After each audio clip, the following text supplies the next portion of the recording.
Humingi na ng tawad ang owner ng Terrages Takoyaki Shop na si Carl Quayon makaraang mabash ng gusto ang kanyang business dahil sa netizen na sumiryoso sa 100,000 piso tattoo challenge, na isa palang April Fool's Day prank.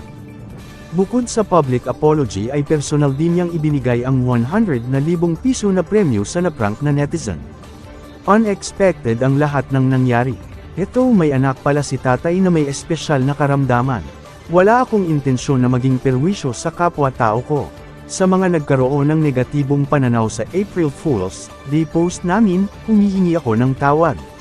Sana magsilbing aral ito sa ating lahat, lalong-lalo na sa mga kapwa-influencer ko o brand na nasa internet, na maging responsable tayo sa lahat ng ina-upload natin. Hindi natin alam na may mga taong gagawin ang lahat para sa pera, kaya iwasan natin na gumawa ng bagay na pwedeng makaapekto sa kabuhayan nila.